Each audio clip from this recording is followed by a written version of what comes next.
Well, it has been a while since I did one of these kitchen vlogs. And let me explain. If you saw the last one that I did, you heard that really low voice that I had in that vlog because I knew it was a cold and it was in my throat and it was affecting my larynx, like sort of like laryngitis, but I didn't have the missing voice, talking like this. I've heard people with trying to talk with laryngitis and they can't. I just had a really low voice and I knew it was a cold and I was hoping that would be all there was to it. Just that simple feeling, that cold. Well, it worked its way north. Little by little over the next several days, I had the full-on watery eyes, sneezing, coughing, runny nose, taking antihistamines at bedtime, not during the day, because antihistamines make you drowsy. But I would take it at bedtime so I could easily fall asleep, and I got plenty of rest. That wasn't a problem. But I had a cold. I had a real cold. And here's a good thing about it, if I can find a silver lining. Without grossing you out too much, I really blew my nose hard. I felt like I was really cleaning house. I was cleaning out from the bottom of my lungs. I really worked hard to get my head cleared up because it was so stuffy. And not one nosebleed, not a single nosebleed. For as hard as I worked to blow my nose, not one nosebleed. And I mentioned that because, and for those of you who may not be familiar with my older kitchen vlogs, in one of my vlogs I actually cauterized my own nose. I had a silver nitrate swab. I had bought a package of them, available by prescription only, but I was able to get a package of them. And on camera, on the video, I put the swab up there. It's a silver nitrate, little bead of silver nitrate on the end of this. Actually, it's a little plastic, kind of like a little plastic stick. And I put it on the area where I knew the vein was, because I had stopped a nosebleed in the same place so many times. I knew exactly where the problem vein was. Not one nosebleed since then. And I hope you're not in the medical profession. If you are, go find something to do for the next minute or two. But I did a better job. I did a better job cauterizing my nose than the specialist did, the ear, nose, and throat specialist. And I think it's because they don't use as concentrated a form of silver nitrate. I've seen the swabs that they use because they've tried cauterizing my nose. It's like a big wooden stick. It's got a big bead of silver nitrate on the end of it. It's probably a low concentration because they don't want people to complain later on, "Oh, I can feel that burning. That's burning." They probably don't want to put people through that sensation. Well, it's got to burn. That's what cauterization is. And I felt it burning, but it wasn't like it was a painful, horrific burn. I could feel it. I knew what was going on in there, but so what? The next day I didn't even notice it the next day, but I could feel it. So not a single nosebleed since. And when they did it, I was still getting nosebleeds afterwards. Not as often, but anyways. I hate to say it, but I did a better job than the specialist did. And I didn't have to pay money for it. I did it myself. Okay. So what's been going on? I've been in the house, obviously, a lot with a cold. I think I mentioned I finished reading that last book, which was Russian Roulette by Isakov and Koren, which was about what the Russians... a lot about what the Russians did as far as interfering and influencing the last presidential election. And then I didn't have any books to read, so I read Dune again. What's his name? Frank Herbert. I read Dune again, because I read Dune many, many years ago and loved it. Loved the book. I didn't enjoy it as much this time. I felt as though it was more of a book that's better for young adults than it is for someone my age. So, but I read it, and it helped me to pass the time. I did read James Comey's new book, A Higher Loyalty. I forget which way I have to go, but it's going to be either here or it'll be on the other side. I read his book, and the thing with James Comey's book is that it's a lot of it is biography, history, where he went to school, his early years in law, and so forth as a lawyer, and how he eventually became the director of the FBI. Around chapter 12 is where it starts to get into the kind of the real, I thought of it as that's where the real meat is served, the real information about what was going on in the Trump administration, as much as he knew, because remember, he didn't have the access to the president like, what was his name, Michael Wolff did, who wrote Fire and Fury. Wolff said that he had this unprecedented access to the West Wing. He had a semi-permanent seat on the sofa. He was there almost every day taking notes, and they thought he was going to write a very positive book about the first 100 days of the Trump presidency. And he did just the opposite. He just revealed all the dirt. But with the James Comey book, it gave me the sense, and to add to that, I had the audio book. So as I was reading along with the book, I had my headphones on, and I'm listening to the audio book as I'm following along with the printed page. And the audio book is recorded by James Comey himself. So it was like him telling me his story. It was just a really nice experience reading the book that way. And I really got the sense that he tells a very honest, very credible story. Not that he didn't make any mistakes, and he admits to the mistakes that he made.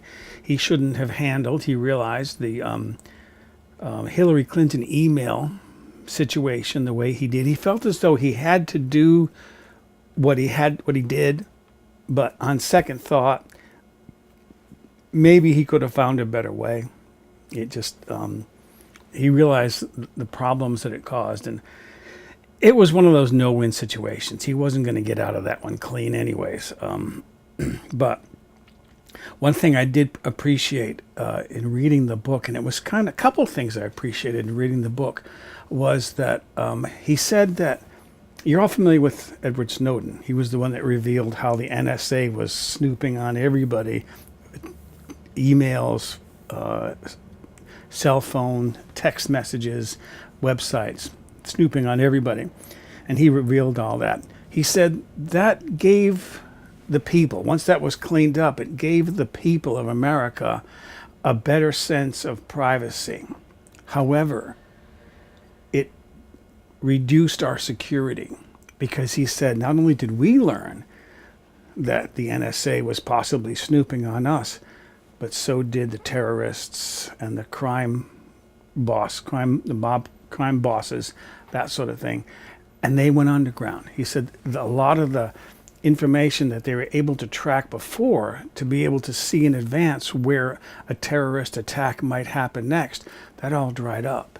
He said they've since been using encryption software to encrypt their messages, and it's a lot more difficult now to intercept these messages. It was easy to surveil these people before, but once they found out that they were being watched by the NSA, then they went underground. They went quiet, and they couldn't track them now.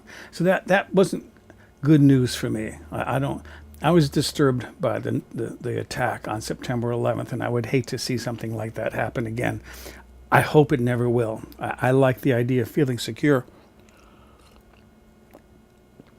But I did like reading his book.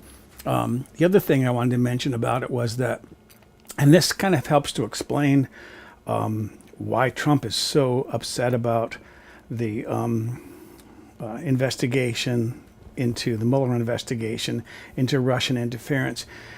If I read it right in Comey's book, that the report that we, the American people, got about the Russian intervention was the watered down version, sanitized for your enjoyment, that Trump doesn't want the real version that really reveals the dirt, doesn't want that one released, because that really calls into question whether or not he's the legitimately elected president of the United States. So supposedly he's doing everything he legally can without creating a constitutional crisis to keep as much information hidden because he doesn't want anyone to call into doubt his presidency. I can't blame him. I can't blame him. But in doing so, I just wish he wasn't so, well, I don't know. It's like, it's on one hand, it's like I wish he wasn't so engulfed in that and could be taking care of more matters involving the United States, like doing something about infrastructure, repairing our bridges, repairing roads, and so forth. He just seems to be so bogged down with the Mueller investigation. But then, maybe for good reason. Maybe there is good reason to believe that he was being manipulated by Putin. Anyways, I read that book. It was good. Again, the first 3/4 of the book, there's a lot of history and biography, but it helps establish the credibility of James Comey. But really, starting about chapter 12, I think there's only 14 or 16 chapters in the book. That's when it really gets into current events, and you get a little better understanding of what's going on. I didn't reveal anything too earth-shattering because a lot of the media, the people in the news, were discussing the book, and they revealed a lot of details, spoiler alerts, if you will. So when I read the book, it was like, okay, yeah, I heard about this, I heard about that, but there were a few good nuggets in there that I appreciated. I just got Madeleine Albright's book. I'm going to slide over this way if I can. What's it called? Fascism, A Warning. And I'm not sure where she's going with this book because I've only read the first 2 chapters of it so far. The sense that I'm getting is it's going to be an expose again on Trump and how America is being run, or how the world is being run, the direction that we're moving in. I just don't know. I haven't got there. I haven't got that far. It just came out. The book just came out. I think it came out on Tuesday last week, and I just started reading it. So far, it looks like it's going to be an easy book to read, nicely laid out, a good logical pattern to it. So far, I feel pretty good about it. But that's the book that I'm reading right now. I wanted to just read one thing from the book. That this is from chapter 1. That this kind of impressed me. I enjoyed this. She said, "The United States has had flawed presidents before. In fact, we have never had any other kind. But we have not had a chief executive in the modern era whose statements and actions are so at odds with democratic ideals." So that kind of gives you the direction that's going to be going. She's going to be talking about, and she's not the only one. Others have said that this country, as well as other democratic countries, are steadily moving toward authoritarianism. I've read about it in other books. It's a trend, and who knows? The pendulum swings back and forth, and right now it appears the pendulum is swinging in the wrong direction, but that could change soon. I wanted to draw your attention to a political cartoon that I enjoyed that kind of goes along with this. I'll put it up there for you and explain it to you. That egg on the wall is supposed to be an elephant representing the Republicans, the GOP. I wish the cartoonist was better at drawing elephants. You almost can't tell. It looks like a big gray bird with a beak, but Humpty Dumpty sat on a wall. He's looking at a calendar, November. He has the mid-election election day, first Tuesday in November, circled. And Paul Ryan, who said he's leaving, he's not coming back next year in Congress. He's leaving saying, "Have a great fall." I like good political cartoons. So that one really tickled me. But that's kind of what's been going on lately. I feel a lot better. The cold is almost gone. I am still fighting a cough a little bit. But other than that, I'm doing all right. Still eating food out of the freezer. It's almost all gone. So if you like what you're hearing in my vlogs and you're not already subscribed, please subscribe, tell others, and thanks for listening.